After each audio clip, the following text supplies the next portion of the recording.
Har Har Mahadev. Hello বন্ধুরা, মধ্যপ্রদেশ ভ্রমণের পঞ্চম পর্বে তোমাদের সকলকে স্বাগতম।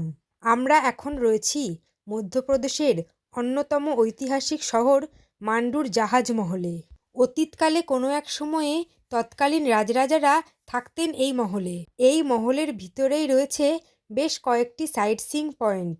সাজানো গোছানো এই জায়গাটিতে একটি পুকুর রয়েছে, যার নাম কপুর তালাও। এই মহলের ভিতরে রয়েছে অনেকগুলি ওয়াটার ট্যাঙ্ক ও বাইরে রয়েছে চারদিকে এরকম 4টি পুকুর। বর্ষার সময় বৃষ্টির জল পেয়ে মান্ডুর চারদিকের গাছপালা সবুজ ও সতেজ হয়ে ওঠে এবং চারদিকের পুকুরগুলিতে জল ভরে থাকে। তখন এই জাহাজমহলের ছাদে উঠে চারিদিকে তাকালে মনে হবে, তাই এই মহলের নাম হয়েছে জাহাজমহল। এইটার নিচে থাকার ঘর আছে, মানে তখনকার দিনে বাইরে থেকে কেউ আসলে তাকে এই ভিতরে ঢুকতে দেওয়া হতো না। এটা শুধু এই মহলের পরিচিত যারা খুব কাছের লোকজন তাদেরকে ঢুকতে দেওয়া হতো। এরকম অনেক গুপ্ত থাকার জায়গায় ভিতরে রয়েছে। জাহাজ মহলের ভিতরের স্ট্রাকচার এই রকম। চম্পামহরি শাহী মহল, স্নানাগার, জলমহল এইদিকে। আমরা এখন পৌঁছে গিয়েছি জাহাজমহলের চম্পা বাউরি নামক স্থানে। চম্পা বাউরি আসলে তেমন কিছু নয়, একটি আন্ডারগ্রাউন্ড ওয়াটার ট্যাঙ্ক। আমাদের গাইড ভাইয়ের কাছে জানতে পারলাম এই সিঁড়ি দিয়ে নিচে নেমে গেলে এর নিচে নাকি 4টে বা 5টি ফ্লোর রয়েছে। তবে ট্যুরিস্টদের জন্য একটি মাত্র ফ্লোরই খোলা রয়েছে, বাদবাকি নিচের সমস্ত ফ্লোরই কিন্তু বন্ধ। আর নিচে অনেক আন্ডারগ্রাউন্ড রাস্তা রয়েছে, তাই এই ফ্লোরের বেশি নিচে নামলে ট্যুরিস্টদের হারিয়ে যাওয়ার সম্ভাবনা প্রবল।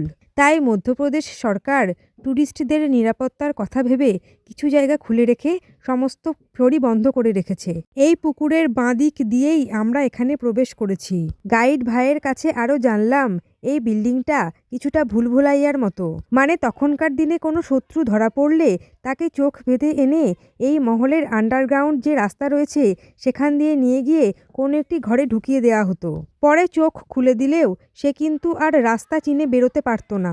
এত ঘর আর এত গুপ্ত পথ রয়েছে এই মহলে। গাইড ভাইয়ের কাছে আরও জানতে পারলাম এই মহলের আন্ডারগ্রাউন্ড গুপ্ত পথ নাকি কয়েক কিলোমিটার হেঁটে গিয়ে মিশেছে মান্ডুর জঙ্গলে। মানে হঠাৎ যদি শত্রুদের আক্রমণ হতো মহলে, রাজারা সেই গুপ্ত পথ দিয়ে মান্ডুর জঙ্গল দিয়ে পালিয়ে যেতে পারতেন।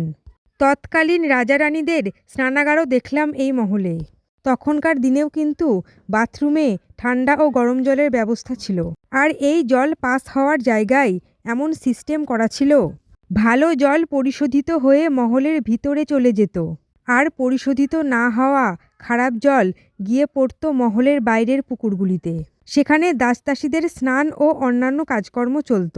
সত্যিই তখনকার দিনের বিজ্ঞান কতটা উন্নত ছিল তা ভেবে অবাক হতে হয়। এরপরে আমরা পৌঁছে গিয়েছিলাম মান্ডুর আরেকটি গুরুত্বপূর্ণ জায়গা সানসেট পয়েন্টে। আর এখান থেকেই নিচে দেখতে পেয়েছিলাম ওই যে লোহানি গুহা।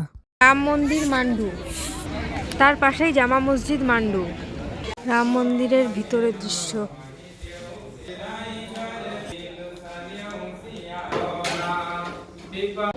জামা মসজিদ, এই হলো মান্ডুর জামা মসজিদের ভিতরের গম্বুজ। এই স্ট্রাকচারও সকলের নজর কাড়ে। সত্যিই ভাবতে অবাক লাগে তখনকার দিনের ইঞ্জিনিয়ারিং প্ল্যানও কতটা উন্নত ছিল। আর শ্রমিকরা বছরের পর বছর পরিশ্রম করে কত নিখুঁতভাবে এই মসজিদ বানিয়েছে। এরপর আমরা দেখে নিলাম জামা মসজিদের সভাঘর। সাদা রঙের ওই চেয়ারে নবাব বসে সভার কাজকর্ম চালাতেন। এটু হোসনাক শাহ যাওয়ার রাস্তা। এই মসজিদ বানানোর আগে তাজমহলের কারিগররা আগে এখানে বানিয়েছিল এই মসজিদ, তারপর এটাকে নকল করে দিল্লির তাজমহল বানানো হয়েছিল। একটা সমাধিস্থানও যে কত সুন্দর সাজানো গোছানো হতে পারে তা এখানে এসে বুঝেছিলাম। এই ঘরে তৎকালীন সৈনিকরা থাকতো, এরকম বড় দালান ঘরে। আর তখন তো লাইটের ব্যবস্থা ছিল না, এরকম গড়ান করা ছিল। এখানে এই ঘর দিয়ে সূর্যের আলো ঢুকতো এই ঘরে। হোসনাক শাহ স্তম্ভ সমাধি। হোসনাক শাহ ও তার পুরো পরিবারের সমাধি রয়েছে এই ঘরে। হোসনাক শাহ, তার স্ত্রী, 2 ছেলে ও 1 মেয়ের সমাধি রয়েছে এই ঘরে। জামা মসজিদের উল্টো দিকে আশরাফ মহল ও টাওয়ার অফ ভিক্টোরি। মোহাম্মদ খিলজির টম্ব। সারাদিন মান্ডু ঘুরে রাতে আমরা পৌঁছে গিয়েছিলাম ইন্ডোরে। সারাদিন মান্ডু ঘোরা ও ইন্ডোরে পৌঁছানোর জন্য আমাদের গাড়ি ভাড়া পড়েছিল 4,000 টাকা। ইন্ডোর খুব জনবহুল এলাকা, তাই এখানে রুম পেতে আমাদের বেশ সময় লেগেছিল। আর এই ট্যুরে কোনো জায়গাতেই আমরা আগে থেকে হোটেল বুকিং করে আসিনি, সব জায়গাতেই হোটেল স্পট বুকিং করা হয়েছিল। পৃথ্বীরাজ হোটেলের রুমে ছিল ডবল বেডের একটি খাট, সোফা, এলইডি টিভি, ওয়ার্ডরব, এসি আর টয়লেটে বেসিন, কমোড, বালতি, মগ, গিজার, যা যা থাকার সবই ঠিকঠাক ছিল। রাত্রে আমরা ডিনার করেছিলাম হোটেল থেকে নেওয়া খাবার। মেনুতে ছিল ভাত, ডাল, স্যালাড, সস, আলু ভাজা, ফিশ কারি। 27শে ডিসেম্বর 2025 হোটেল থেকে চেক আউট করে হোটেলের ক্লক রুমে লাগেজ রেখে আমরা বেরিয়ে পড়ি ইন্ডোরের সাইট সিইং করতে। প্রথমেই ইন্ডোরের বিখ্যাত ও জাগ্রত বড়া গণেশজির মন্দির দর্শন করি। আর একটা কথা তোমাদের সাথে শেয়ার করি, ওই মন্দির চত্বরে দেশি ঘিয়ে ভাজা খুবই সুস্বাদু লাড্ডু পাওয়া যায়। এরপরে পৌঁছে যাই ইন্ডোরের বিখ্যাত 56 দোকানে। এখানকার একটি দোকানে ব্রেকফাস্ট করি ইন্ডোরের বিখ্যাত ছোলে ভাটুরি দিয়ে। দাম নিয়েছিল 1 প্লেট 150 টাকা। একটা ট্রেনের মডেল তৈরি করে তার মধ্যে 56টা কম্পার্টমেন্ট করা রয়েছে। আর সেখানেই বসেছে স্ট্রিট ফুডের রকমারি item, ice cream, fuchka, pasta, Maggi, chowmein, egg roll ইত্যাদি সহ কত রকমের যে আইটেম রয়েছে তা গুণে শেষ করা যাবে না। এরপর পৌঁছে গিয়েছিলাম মধ্যপ্রদেশ রাজ্য সংরক্ষিত স্মারক লালবাগ প্যালেস। ইন্ডোরের লালবাগ প্যালেসের টিকিট ঘর। আর এই হলো প্যালেসের ভিতর, প্যালেস চত্বর, ওইদিকে বাগান, আর এই যে আমরা অটো স্ট্যান্ড। লালবাগ প্যালেসের অ্যাসেম্বলি ঘর, খুব সুন্দর সাজানো গোছানো। এইটি প্যালেসের ভিতরের সভাঘর, অসম্ভব সুন্দর এখানকার কারুকার্য। ইন্ডোরের আর একটা সাইট সিইং হলো অন্নপূর্ণা বেদ মন্দির। এই হলো মন্দিরের ভিউ। অন্নপূর্ণা মন্দিরের ভিতরের কারুকার্য অসাধারণ সুন্দর। পৌঁছে গিয়েছি ইন্ডোরের আরেকটি গুরুত্বপূর্ণ স্থান রাজওয়াদা প্যালেসে। এই হলো প্যালেসে ঢোকার গেট।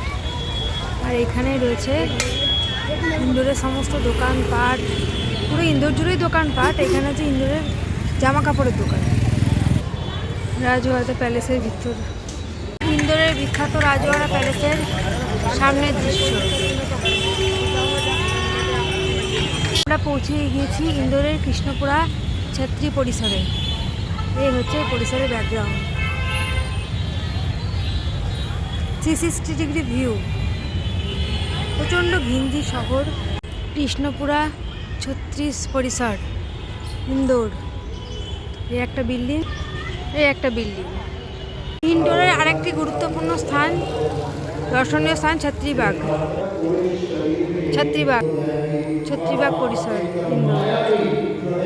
ইন্দোরেও রয়েছে দেখার মতো এরকম প্রচুর মন্দির। রানী অহল্যার সব ছবিতেই কিন্তু এরকম শিব ঠাকুরের মূর্তি হাতে নেওয়া। ছত্রীবাগের ভিতরের পরিসর, ভিতরের গ্রাউন্ড, বেশ কয়েকটি মন্দির রয়েছে, সাজানো গোছানো সুন্দর।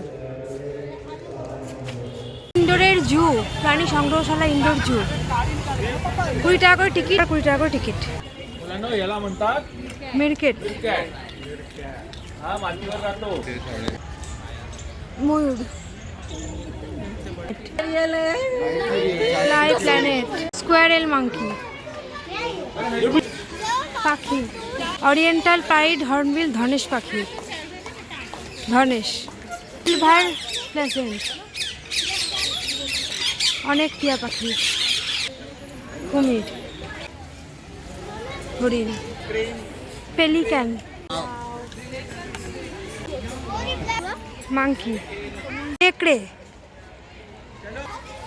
নাম জানি না। অনেক দূরে বাঘ দেখা যাচ্ছে। এই যে বাঘ দেখা যাচ্ছে।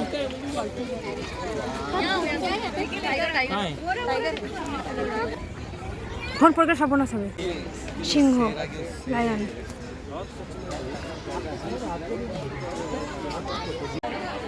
হাতি আর ময়ূর, ময়ূর, হাতি, ভাল্লুক, পেঁচা, পাখি, ফ্লাই প্ল্যানেট, জল খাচ্ছে। ইন্ডোর থেকে গোয়ালিয়রের ভিডিও নিয়ে ফিরছি পরের পর্বে।